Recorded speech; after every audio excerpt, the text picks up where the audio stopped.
Vamos falar agora da outro acordão que está em marcha, que é o acordão na economia, no qual os pobres não participam. Olha, eu quero me penitenciar. Contém ironia, tá, gente? A gente fica falando que o Haddad é do BTG, que o Haddad é funcionário do André Esteves, que o Haddad... Não, o Haddad dá para toda a Febraban. Para toda a Febraban, ele está junto com toda a Febraban. Então, ele foi ontem no Banco Safra para o Macro Day. Só tem nome gringo, né? O do BTG é CEO Conference, acho que é isso, e aí o do Safra é Macro Day, né, ao encontro do Safra. Essa foto é muito marcante, porque essa foto, a gente tem um monte de foto do Safra, do Haddad com o André Esteves. Aqui, gente, é uma foto dele simplesmente ao lado do Joaquim Levy, ele mesmo. Vocês se lembram do Joaquim Levy? Né, que fez parte do governo Bolsonaro, BNDES. Mas antes do governo Bolsonaro, ele entrou para o governo Dilma, quando a Dilma praticou aquele estelionato eleitoral e traiu todos os compromissos que levaram à eleição dela em 2014, com o discurso mais à esquerda de uma campanha eleitoral do PT, e aí nomeou que na época era diretor do Bradesco, para implementar um programa que guarda bastante semelhança com o programa do Haddad de agora. Tá? O Joaquim Levy. Lembram-se dessa história? O Lula falou para ela, vai convidar o Trabuco, que é o...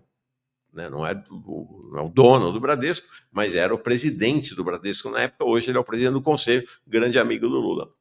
Aí o Trabuco falou, não, esse negócio de Ministério da Fazenda não é para mim, deixa eu botar um diretor lá meu, e aí foi o Joaquim Levy. Né? A Lara Artemisia tem razão, o Levy fez parte da equipe econômica do Lula 1, mas numa função subalterna, né? Ele vira ministro realmente com Dilma.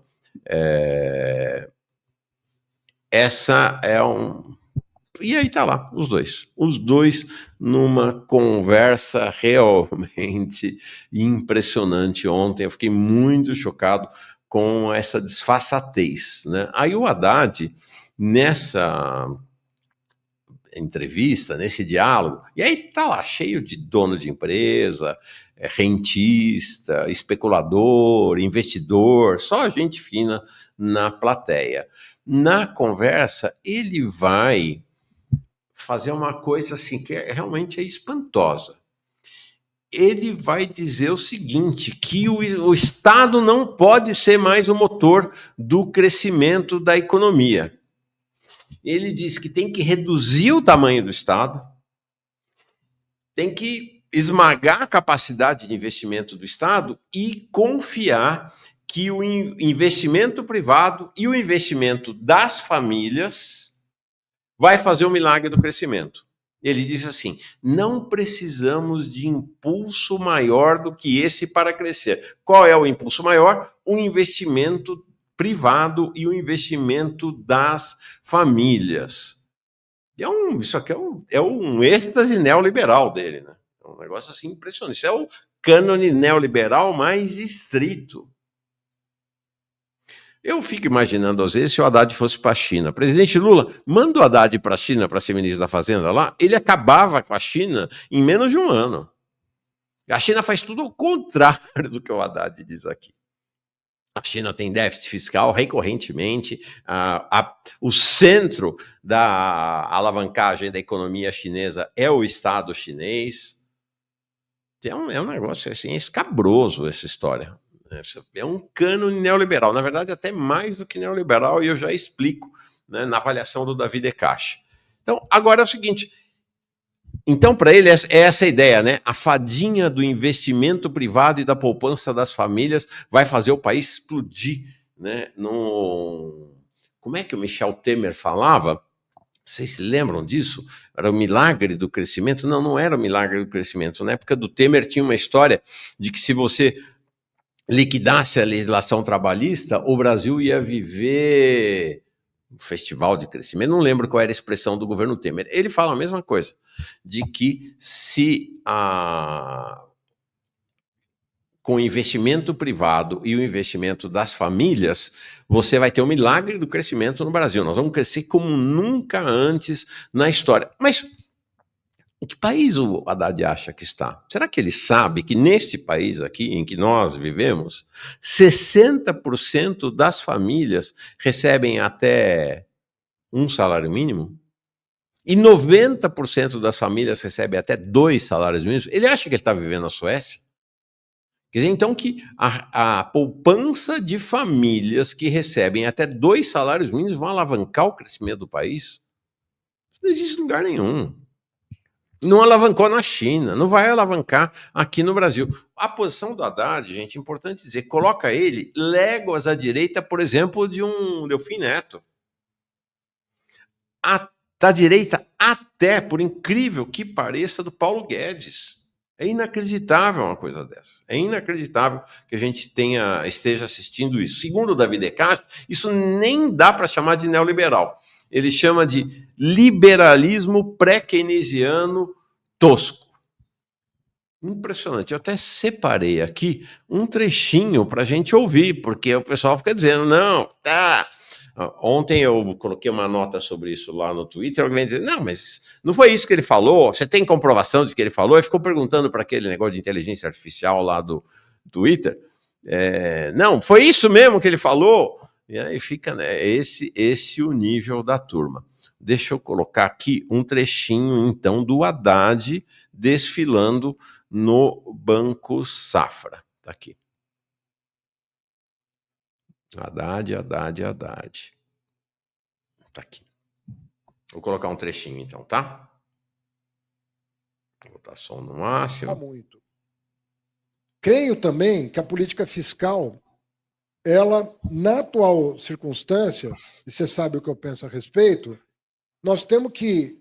Eu sou a favor de crescimento econômico, mas eu acredito que o crescimento econômico no Brasil tem... Só para explicar, ele está dizendo, na política fiscal, ele tinha dito antes, você sabe o que eu penso, a política fiscal não dá conta. O que ele está chamando de política fiscal é o investimento estatal.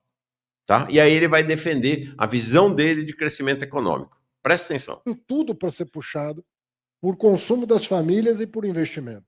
Nós não precisamos de um impulso maior do que esse para crescer bem. Pelo contrário, eu acho que esses são os impulsos corretos para crescer com... Gente, eu vou dizer para você, é inacreditável que este sujeito seja ministro da Fazenda do Brasil.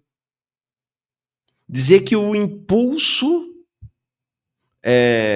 para crescer no Brasil vai vir do investimento privado e das famílias, mas isso não existe em lugar nenhum do planeta Terra. O investimento estatal é decisivo para o crescimento de qualquer país. Gente, pelo amor de Deus, olha a China. Olha a China. É impressionante, realmente, que a gente tenha chegado a esse ponto, né, o governo do presidente Lula. Sustentabilidade. Nós estamos fazendo um grande, você tem acompanhado, uma grande mudança no sistema de crédito brasileiro, com apoio... Aí continua, tá aí.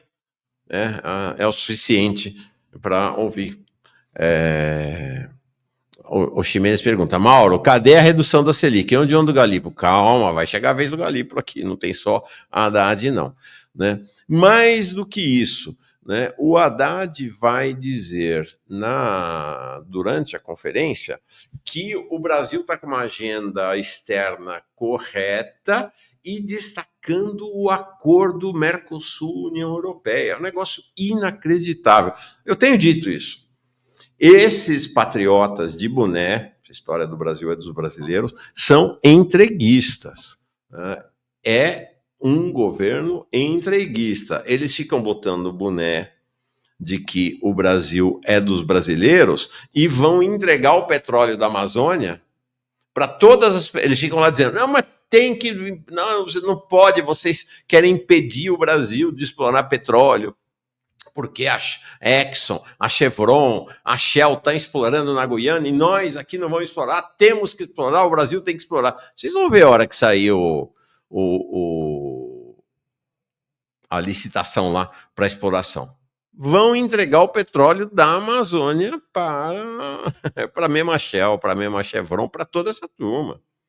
Então, essa coisa de boné patriótico lá nos Estados Unidos e aqui no Brasil é para enganar trouxa. E aí ele vai dizer que a grande saída do Brasil nesse momento, o presidente Lula tem dito isso, é o acordo da União Europeia com o Mercosul. O acordo da União Europeia com o Mercosul, gente, é um acordo de recorte, de característica neocolonial. É um acordo no qual o agronegócio se beneficia um pouquinho, e você sabe o que quer dizer o agronegócio se beneficiar, né? É um grupo de 2.000, 3.000, 4.000, 5.000 pessoas encherem o bolso de dinheiro, não criar emprego, não trazer benefício nenhum para o Brasil, exceto para a balança comercial, e ainda destruir o meio ambiente do país. Estão lá todos felizes. Olha, os Estados Unidos não vai mais exportar soja, que oportunidade para o Brasil. Né? Ontem tinha foto de navios com soja brasileira chegando na China. Mas que festa é essa que essa turma faz? Da gente entregar o nosso meio ambiente praticamente de graça para os chineses, para os europeus, para o planeta. É um negócio impressionante. Né? O orgulho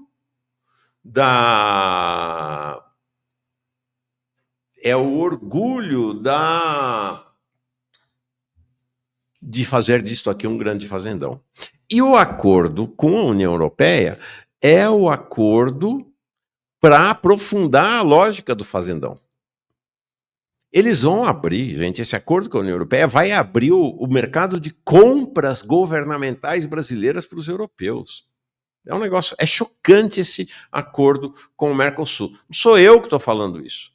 Não sou eu que estou falando isso. Quem anunciou, quem advertiu isto foi nada menos que a maior referência da política externa brasileira e do pensamento nacional brasileiro, que foi o Samuel Pinheiro Guimarães, né, falecido ano passado, que foi secretário-geral do Itamaraty, que foi a grande cabeça, ao lado do Marco Aurélio Garcia, as duas grandes cabeças da política externa dos governos Lula 1 e 2, né, na época vista como uma política externa altiva e independente. Acabou. Mas não é só ele que falava que esse acordo é como a ALCA. Gente, eu participei, os mais velhos aqui, com certeza, participaram da luta contra a ALCA, que foi uma tentativa dos Estados Unidos de transformarem a América Latina, né, o Acordo de Livre Comércio, numa colônia dos Estados Unidos. Nós participamos na luta, mobilização na rua e tudo, e conseguimos conter a ALCA. Agora vai sair esse acordo que é a ALCA da Europa contra nós. O Paulo Nogueira Batista Júnior, que não pode ser acusado de ser contra o PT, de não ser governista, está indignado também, está todo mundo. Esse acordo é um negócio assim, é a entrega do país para a União Europeia. É muito chocante, efetivamente, que isso esteja acontecendo. O Sil está dizendo aqui, a extrema-direita quer, no fim, ganhar dinheiro público do BNDES, fazendo acordo de PPP, nós vamos falar de PPP daqui a pouquinho, vocês vão ficar surpresas com uma PPP que está rolando aí. Expandindo o cárcere para alocar menores infratores como adulto, é isso aí. Que são as PPPs de privatização de presídio que estão comendo solto por aí. Milagre do crescimento. Um monte de PJ sem direito trabalhista num país semi-feudal em desenvolvimento industrial e tecnológico, planejado por trader, ao invés das necessidades reais dos brasileiros. Então, como eu disse, não foi só a Haddad. Alguém perguntou, e o Galípolo? Estava lá também. O Galípolo também esteve lá no encontro do Safra.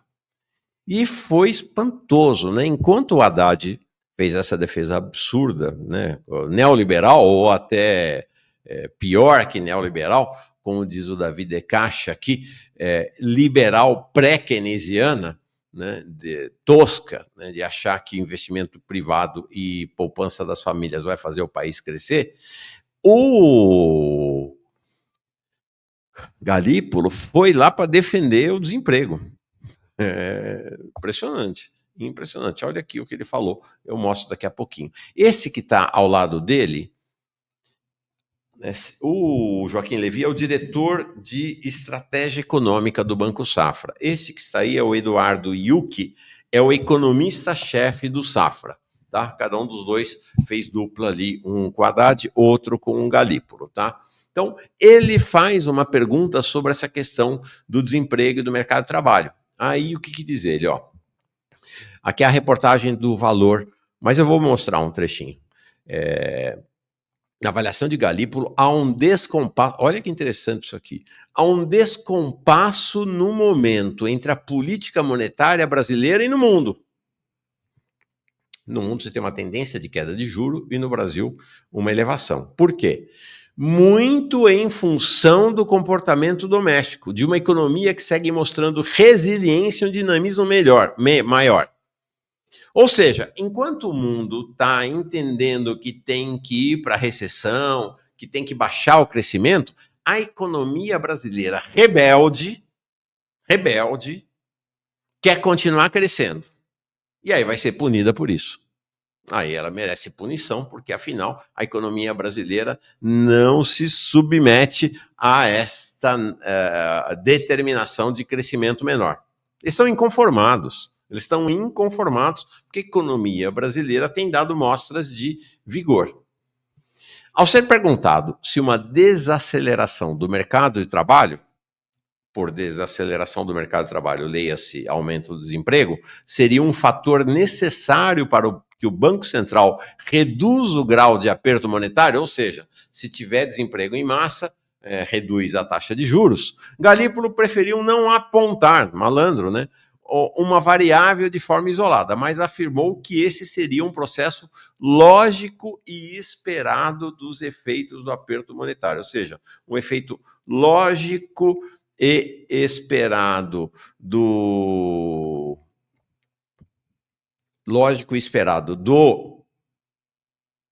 aperto monetário é o aumento do desemprego, né? Tá aí o Galípolo. Aqui o Guilherme pergunta: quem é o responsável por essa amostra de vigor da economia brasileira? Boa pergunta, Guilherme. O grande responsável por essa amostra é o investimento do Estado brasileiro, que eles ainda não conseguiram reduzir e esmagar ao nível que querem. Os investimentos em saúde e educação, que estão protegidos pelo piso constitucional, que Haddad, Galípolo, o governo Lula quer derrubar, eles são hoje um poderoso instrumento de alavancagem da economia brasileira. É um elemento crucial. E outros investimentos obrigatórios que o governo não conseguiu constranger ainda são elementos-chave para o atual dinamismo e crescimento da economia brasileira. O que eles querem, Carlos? É exatamente isso. Por que há esta ofensiva? Outro elemento. BPC, Bolsa Família, salário mínimo. Por que você acha que o Haddad reduziu o aumento real do salário mínimo, que seria vinculado ao crescimento do PIB, a um teto de 2,5%? E a Simone Tebet já avisou, vão dar uma cacetada logo depois das eleições em 2026 para reduzir ainda mais, se é que não vão aplicar a fórmula Armínio Fraga de apenas reajuste pela inflação. Tá? Então, esses são os grandes vertentes do crescimento da economia brasileira. O governo está fazendo de tudo para que esse crescimento pare, né? Para que o crescimento seja abafado. Bom dia, Mauro e comunidade. Olha o Zé Carlos aqui. Seja muito bem-vindo, Leandro, Galo Preto e Forte. Você ontem, segunda, falou que estava lá em Tocantins, já voltou, está aqui com a gente de novo. Obrigado, Zé Carlos. Está aqui. Então, Galípolo, vamos ver aqui. Eu separei 2 trechinhos do Galípolo para mostrar para vocês. do que ele falou ontem. Vamos ver aqui esse primeiro. Coisinha curta, tá? Mas só para a gente ter... Sempre tem a voz, né? A imagem é sempre mais contundente do que eu ficar lendo aqui as declarações apenas, né? Vamos lá, Galípolo. Onde está você?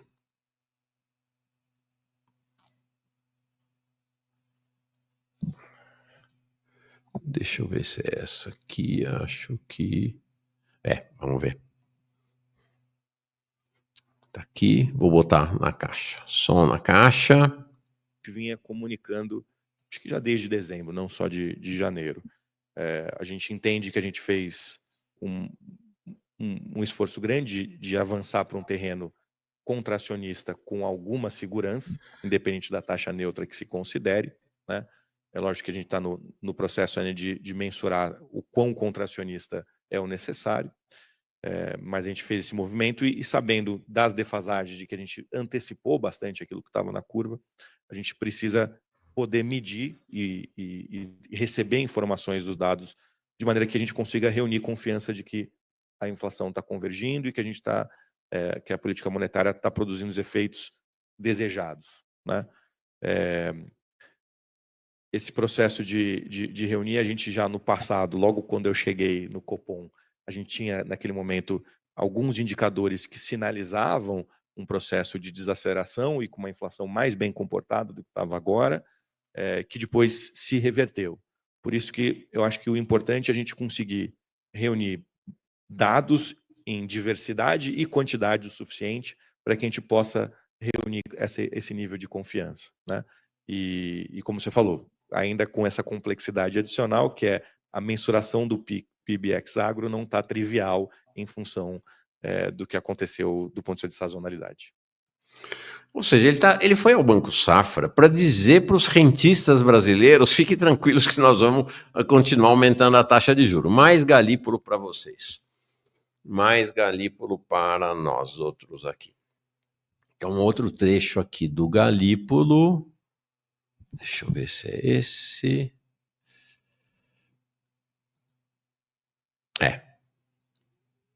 Presta atenção nesse trecho aqui. Bom dia, presidente. Não, desculpa, errei. Este aí é outro. Este é o... não, era só esse trecho mesmo, do Galípolo. Este aqui é outro, não é o... Calma, espera aí. Tá? Então, na sequência, eu acho que eu tinha separado um trecho, mas não veio aqui, que é exatamente o trecho, mas eu já li para vocês. O que ele disse é o que eu li aqui para vocês, que é a história do mercado de trabalho, né? De que o projeto é efetivamente tacar desemprego nas costas do povo brasileiro, tá? Do trabalhador brasileiro. Essa é a lógica dele. Então, não foram só os dois que estavam lá, não. Foi também o Hugo Motta. E o Hugo Motta foi interessante. Olha lá. O governo dizendo que tá resolvido. Vai ter a isenção de até R$5.000. Vai estar... Bom, o Haddad prometeu essa isenção em 2023, em 2024, e agora está prometendo para 2025.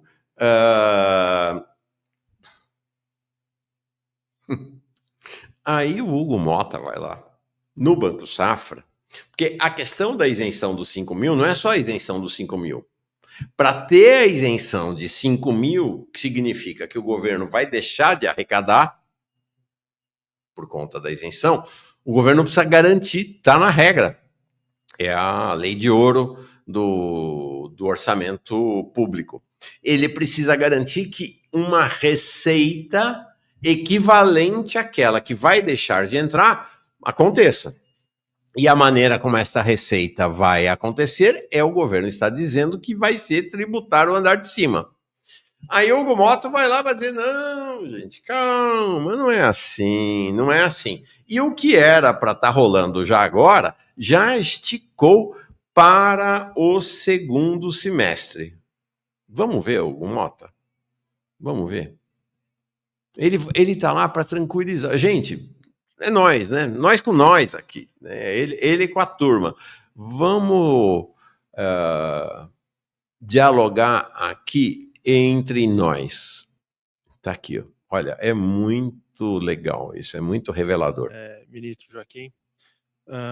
Presidente, como o senhor trouxe aqui um cardápio enorme de medidas, um cardápio enorme de assuntos que devem ser tratados durante sua gestão ali na presidência.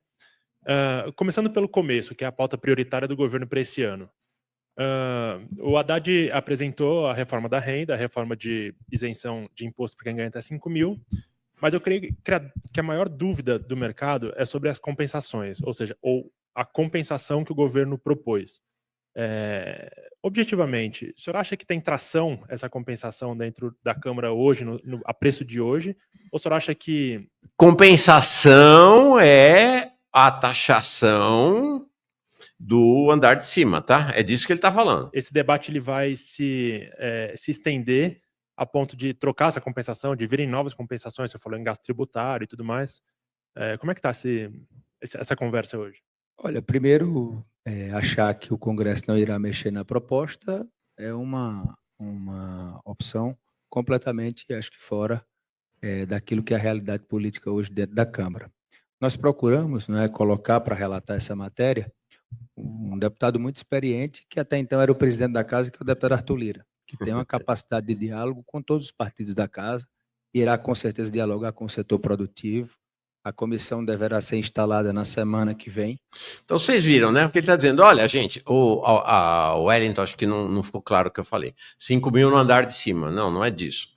5 mil é a isenção que o governo está propondo. Para realizar essa isenção, o governo precisa trazer receita que ele vai perder com a isenção de algum lugar. E o governo estabeleceu que essa receita virá, então, de uma taxação pequenininha, irrisória, do chamado andar de cima. E vocês viram que o que o Hugo Mota aqui está dizendo é, primeiro, gente, tranquilizem-se, fiquem tranquilos, esse projeto será emendado. E segundo, nós colocamos ele, o nosso Arthur Lira, para ser o relator dessa matéria. Importante dizer, Arthur Lira foi colocado como relator dessa matéria num acordo entre Hugo Mota, o próprio Lira e o presidente Lula naquela viagem lá para o Japão, tá? Vamos lá. Vamos ver o que o Arthur Lira garante para a burguesia brasileira. Foi o que nós combinamos com o deputado Rubem Júnior, que será o presidente. Lá o próprio relator irá apresentar o calendário, que ele imagina de votação da matéria na comissão e aí, consequentemente, saindo da comissão no plenário da Câmara para que a matéria possa seguir ao Senado, que também terá um tempo para discutir a matéria e, quem sabe, até fazer algumas mudanças. Se assim o fizer, a matéria retorna para a Câmara. Mas nós temos aí que trabalhar com esse calendário do final do ano. Do ponto de vista daquilo que será feito, dependendo tecnicamente de qual caminho venha a ser escolhido, será necessário ou um período de noventena ou o período da anualidade, dependendo das mudanças que sejam feitas. Se for para trabalhar com a noventena, aí temos que trabalhar com a realidade até final de setembro da votação. Se for trabalhar com a questão da anualidade, daquilo que vai ser alterado, trabalhamos com a realidade de dezembro. Se você me perguntar, Raoni, qual será o caminho que a Câmara adotará, eu diria que ainda não se tem uma sinalização para qual rumo irá se encontrar essa compensação. O que eu sei, tenho conversado com o deputado Arthur, é que ele procurará, da maneira, digamos, mais sensível possível, ouvir a todos, que eu acho que é isso que cabe nesse momento. A comissão especial possibilita isso. Deu para entender? Olha, vai ficar para novembro, vai ficar para dezembro, se não der tempo não fica, e aí não tem alteração no imposto de renda. Isso vai custar muito caro para o governo, se é que o governo vai conseguir, de fato, arrancar a aprovação disso no Congresso Nacional. E a outra coisa que ele diz, fiquem tranquilos, é o Arthur Lira, é gente nossa que está cuidando desse assunto e vai todo mundo ser ouvido. Quando ele está dizendo todo mundo, o todo mundo não inclui você. não inclui vocês, não inclui os trabalhadores. O todo mundo é a burguesia, né? Especialmente o capital financeiro e os rentistas brasileiros. Tá? É disso que se trata. Olha, alguém aqui dizendo, esse cara sendo deputado é uma aberração. Não, querido, ele não é deputado, Eduardo. Ele é o presidente da Câmara, é impressionante, mas é isso, né? É impressionante, impressionante o que está acontecendo. O nível de viralatismo da equipe econômica do governo é tamanho que o Banco Central está celebrando 60 anos. Para celebrar os 60 anos, a equipe de comunicação do Banco Central com o Galípolo resolveram fazer no canal do Banco Central, tem um canal do Banco Central no YouTube, se quiser vai lá ver, né? Uma série de entrevistas com ex-presidentes do Banco Central. Então tá lá, o Pércio Arida, o Gustavo Loyola e a grande entrevista até o momento, que foi com o Pedro Malan. Há 11 dias atrás, 15 mil visualizações. Eu não sabia que estava rolando isso, fiquei sabendo ontem. Quem me avisou foi Gilberto Maringoni, que vai estar aqui com a gente na quinta-feira. É um escárnio. Essas entrevistas, eu vi as 3 entrevistas, a do Malan inteira e as outras 2 de trechos, é a celebração do neoliberalismo. É um negócio, assim, muito impactante, muito impactante. Quero colocar um trechinho da entrevista com o Malan. Deixa eu ver, eu tinha minutado aqui, saiu, mas eu já boto já 31. Tá aqui, vamos lá. Vocês lembram, né? Pedro Malan foi presidente do Banco Central, ministro da Fazenda do governo FHC, um dos maiores entreguistas do país, né? Enfim, essa turma é herdeira dele. Herdeira dele. Vamos lá.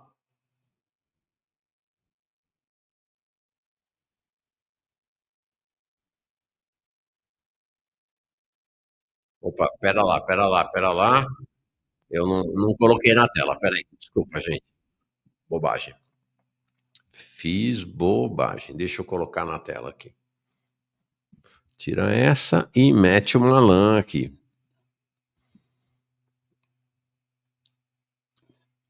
Conversas Presidenciais é o nome. Esse Galípolo tá se achando o rei da cocada. Vamos ouvir. O Malan, então, eles se lambendo. Porque você pode dizer assim, não, mas obviamente eu estou ciente desse problema, então eu não vou listar aqui problemas de sugestão. Eu tenho confiança na sua habilidade, no seu tirocínio e na sua capacidade de lidar com os desafios do momento presente, né? Domésticos, internacionais, na interação entre eles, Galípolo. Obrigado. Faço votos de sucesso aí a você. E é muito importante você saber que você tem um horizonte de 4 anos pela frente, né? Porque nós não tínhamos isso. A maioria dos ex-presidentes do Banco Central não tinha um horizonte pela frente. Aí, né?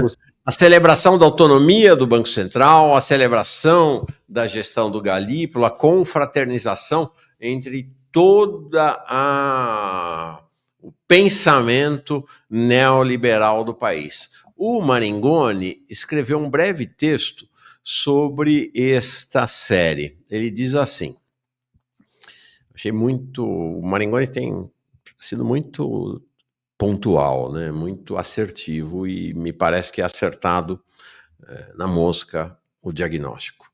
Gabriel Galípolo decidiu comemorar os 60 anos do Banco Central de forma constrangedora, convidando ex-presidentes da instituição para...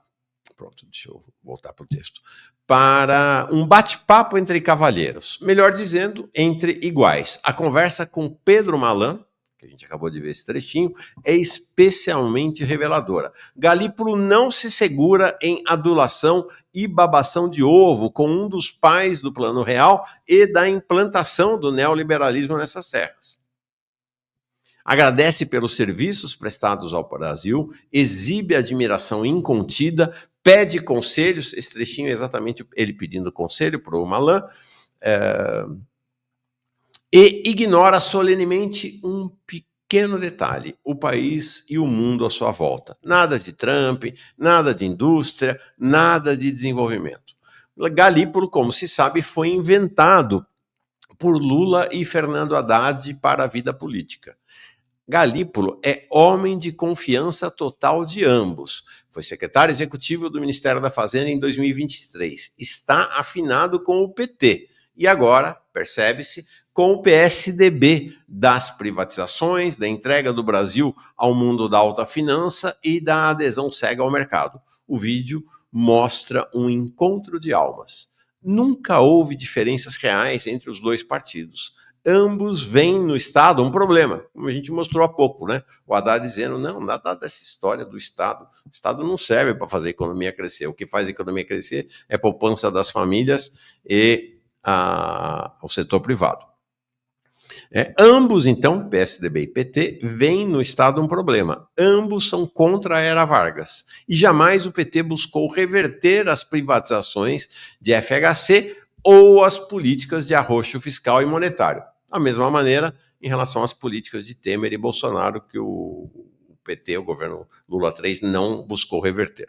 Galípolo é Lula, Galípolo é Haddad, Galípolo é Malan. Todos comungam dos sacrossantos interesses da pátria. Pátria financeira, como bem define a esquerda argentina. Então, essa é a história. Qual é o final dessa história, gente? Pode ser que o Haddad seja candidato a presidente, pode ser que o Galípolo seja candidato a alguma coisa, mas o final dessa história é o final dessa história que a gente viu aí, né? Que a gente tem visto ao longo do tempo. Vão virar banqueiros, vão virar presidentes de bancos. Esse é o caminho, né? Esse é o caminho natural com o qual a coisa vai, tá?